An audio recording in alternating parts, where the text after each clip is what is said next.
Today I'm ranking the 10 best no annual fee cards available to you in 2025. Why is that?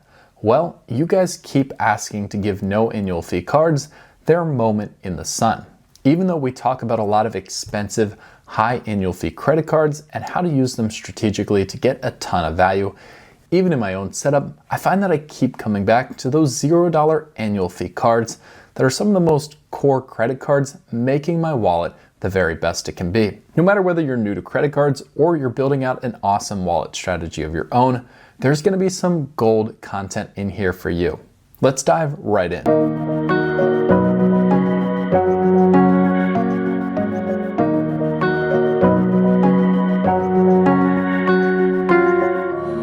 So before we jump in, I want to preface this by saying this is a list that I see the value in for most people. You might be able to pluck one or two of these cards and really, in your case, use it for an extremely overpowered setup. However, for most people, the higher I get on the list, just the better decision it's probably going to be across the board. I'm going to break down the sign-up bonus, earnings rates, and key benefits I see that make the cards progressively better. So let's start off with number 10, the Bank of America Customized Cash Rewards Card. This card carries a $200 sign-up bonus after spending $1,000 in the first 90 days. A pretty standard bonus you'll see repeatedly on this list for our no annual fee cards. The card earns 3% back in a category of your choice, including gas, online shopping, dining, or travel. Your 3% category can be changed once a month inside the app. Now the card also earns 2% at grocery stores and wholesale clubs, and then 1% back on everything else. Now this card owns two potential sweet spots. The first is it is involved in Bank of America's Preferred Rewards program, where members of that program can earn 25% to 75% more rewards on every single purchase. The key, if you hold $20,000 to $50,000 in assets at Bank of America, you qualify for 25% boosted status. If you won $50 to $100K, that'll get you 50% boosted rewards. And anything over $100,000 in Bank of America assets, well, that effectively makes that earnings breakdown 5.25% in the category of your choice, 3.5% at grocery stores and wholesale clubs, and 1.75% everywhere else. That's pretty incredible for a $0 annual fee card. However, many people out there, they just don't have that much money to tie up in Bank of America, and that's okay. The second area that makes this card so appealing and deserving a spot on this list is the 3% in online shopping. Just by the pure volume factor of you, me, and pretty much everybody's online spend today, that could be a massively impactful category in earning cashback rewards. With that in mind, I still see this as the worst card on today's list. So that being said, let's move slightly up to card number 9, the Wells Fargo Autograph Credit Card. This card earns 3x points back on restaurants, travel, gas, transit, popular streaming services, and phone plans, plus 1x back on everything else. Before I say anything else, looking at those categories, that's a ton of earnings coverage in some really high spend areas in most people's lives. We're looking at the same 20K points or $200 cash sign-up bonus valuation after $1,000 of spend in the first 90 days. Also, this card, unlike the customized cash reward, carries no foreign transaction fees, and it also comes with cell phone protection. Now, the bottom line on this card is that it earns that trifecta of gas, dining, and travel at 3x, and it earns a flexible currency, meaning you could take your points and spend them on travel, or you could simply redeem them for cash back if that's what you're needing at that current time. Now, this card was so close to being a top 3 credit card on the list. However, it is missing that one critical category in the grocery spend area. Because it does not include this, it's stuck at number 9. Let's move to a card I recently caved in and got myself, the Citi Custom Cash. Coming in at number 8, this is an all-time cult favorite for cashback maximizers. The card is exceedingly simple. You earn 5% cash back on your top eligible spend category every single month. And guess what?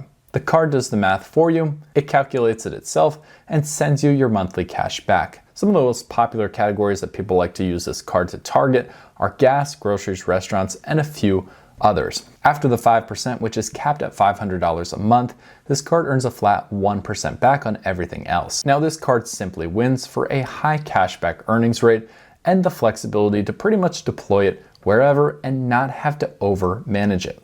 However, in an era of rising inflationary costs, and with more families seeing less categories that they only spend $500 or under in, some are questioning the custom cash's use in 2025. Let's move on to a similar card, one that's even more powerful, the PayPal debit card. Now I know you might say, hey, wait up, this is a debit card. I'm not interested in hearing about debit cards.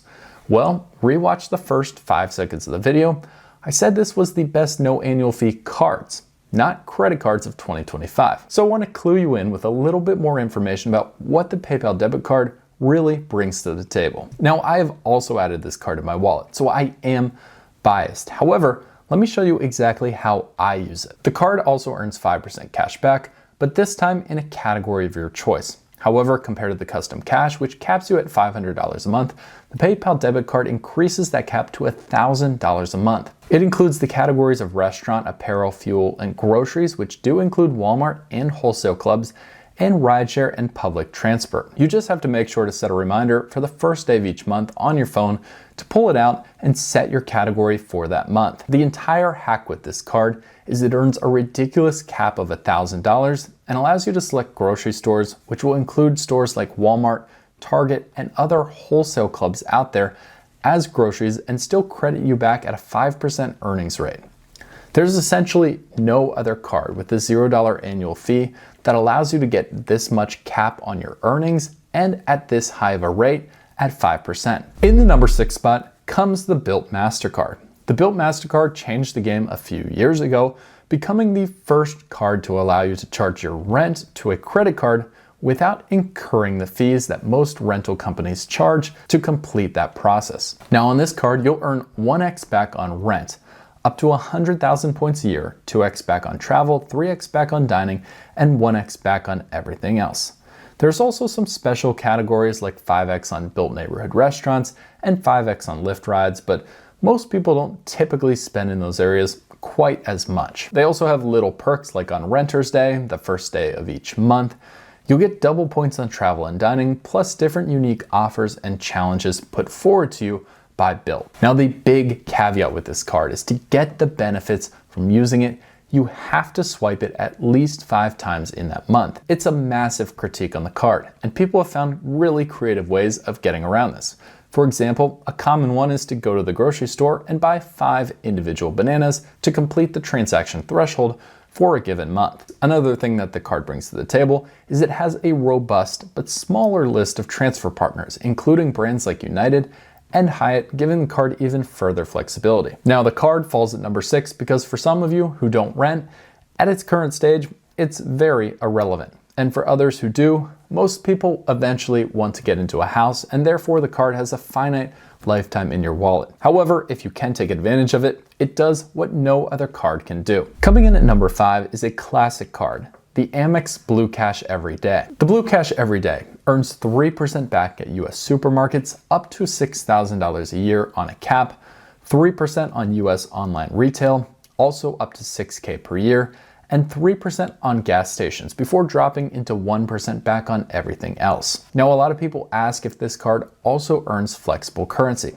It does not. Just cash back, and it comes with a standard $200 cashback sign-up bonus. Amex is not known to be a good international brand. This card does nothing to change that status. This card does carry foreign transaction fees. However, the card also comes with a handy $84 divided monthly Disney bundle credit. Let's just start by saying that if you naturally watch any of the Disney Plus services that are included within that bundle, the card comes to a negative $84 annual fee.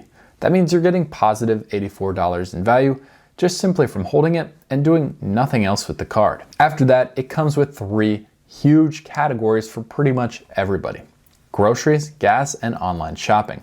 And if you're single, this card is especially appealing to you because the caps are pretty much what a typical single American spends in those categories in any given year. We're getting into the top 4, and this is where some of these cards get a little bit crazy. And crazy good in terms of value that they're actually putting forward and how most people can use them. At number 4, I want to highlight a card that when I first examined it, I remember thinking, this card is crazy. How much is the annual fee? And when I saw it was $0, I was truly shocked at the value.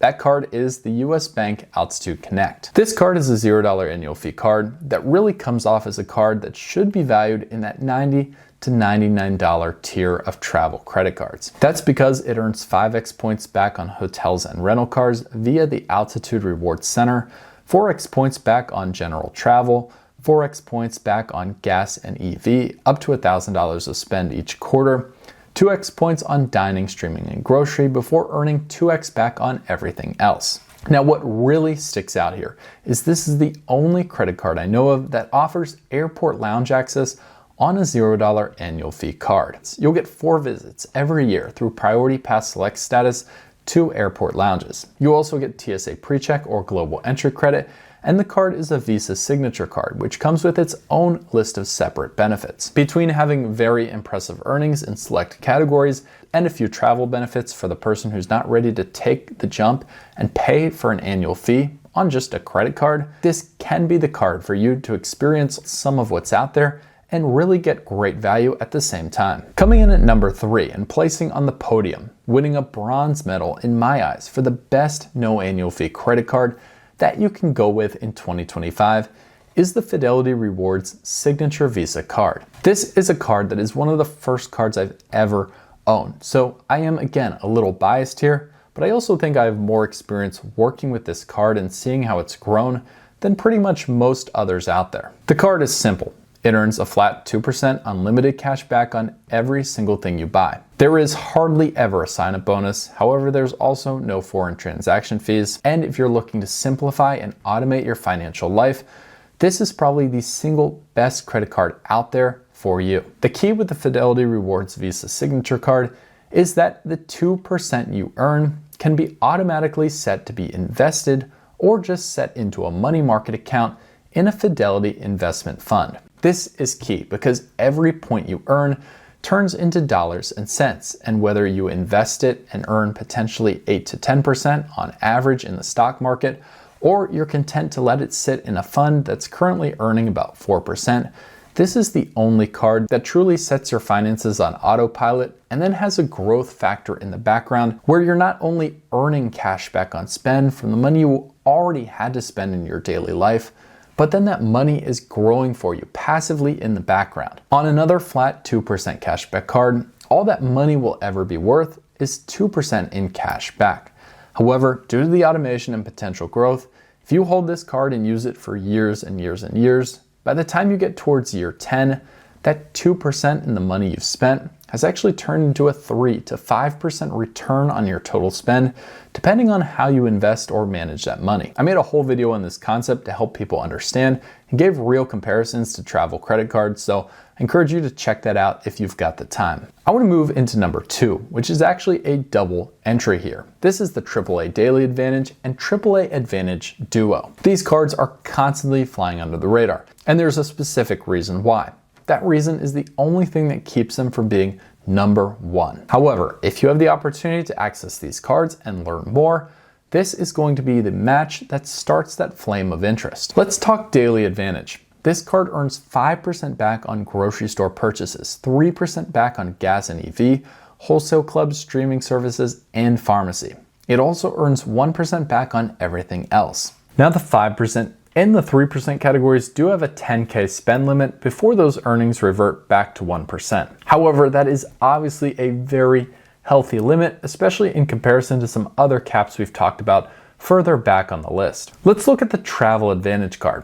This card gets you 5% back on gas and EV charging, 3% back on travel, restaurants, and grocery stores, and 1% back on everything else. Only the 5% gas and EV charging category has an earnings cap. That is capped still at an incredible $7,000 a year. Now, the reason both of these cards rank so high are the incredibly high earnings rates in those extremely valuable categories. You could create pretty much a stellar cashback setup by simply getting either of these 2 cards and pairing it with a flat 2% cashback card. Or you could theoretically get both of these cards and have groceries, gas, wholesale clubs, streaming, and travel all covered between 3 and 5%. That is so much value. The only reason this card does not place number 1 is what I hinted at earlier. It flies under the radar because the card is geofenced. You could check out the card in incognito mode and enter different zip codes. Some of you will be able to access it naturally, while others will have to do a little bit of creative workmanship to get and see this card. And that leads us to the #1 ranked credit card, in my opinion, still here in 2025. That card is the Capital One Saver card, one of the most well-rounded, no annual fee cards you can possibly get your hands on. The earnings on this card are an unlimited 3% in dining, grocery stores, and streaming and entertainment. After that, you get a flat 1% back on everything else. The standard bonus comes in at $200 after $500 to spend in the first 3 months. Another card with no foreign transaction fees, meaning it's got the flexibility to go anywhere you go. However, while simple, this card with its uncapped 3% earnings, especially in the dining and grocery category, make a card that has a $0 annual fee look very, very similar to a $325 American Express Gold card. While there's only 1% difference in the earnings rate, this card carries such a light load with the expectation of having to get the value from it because of its $0 fee. In comparison to more expensive competitors where you're always checking your wallet, making sure you're using it to get appropriate value, you could just add the Capital One Saver to your wallet by itself and do very well, complementing it with a flat cashback card. Or you could pair it with one of its natural companions in the Capital One system, the Venture Rewards Travel Card or the Venture X Rewards card. If you pair it with the Venture X or the Venture Rewards, your cashback has the flexibility to turn into travel rewards for spending and potentially even more value on that side of the game. Because by itself it's good, and with its intended partners in the Capital One system, it's even better. The card's essentially a fantastic foundation for unlimited wallet combinations and a great place for most people to start. Okay, before we wrap, I want to hit 3 honorable mentions I really liked but couldn't just make into the top 10. First up, a cult favorite, the Redstone Signature Visa. This card has incredible earnings, but really, unless you live in an area close to the North Alabama Credit Union, you're probably going to have a tough time getting your hands on the card. Next is the Chase Freedom Unlimited. Even as someone who enjoys the Chase ecosystem, it only earning 1.5% cash back and then some elevated categories just doesn't have enough oomph these days to crack a top 10 best no annual fee card list. You really have to do a lot of gymnastics to pair it with a trifecta and then work on farming those points to give it the value it should. And finally, I want to give a quick shout out to Discover It. It still is a fantastic $0 annual fee card, but really loses its luster after year 1 and you've burned through that incredible cashback match sign-up bonus that only lasts for the first year. At the end of the day, all of these cards have the potential to be incredible cornerstones to improve your finances. However, one quick reminder before we go is that I always want to encourage you to pay in full on time, no matter what credit cards you get. And it's not worth chasing one of these cards just for a small incremental benefit if you're not quite ready for the responsibility that having that card demands. Thanks so much for watching. I hope you enjoyed my rankings, and I'll see you all in the next video.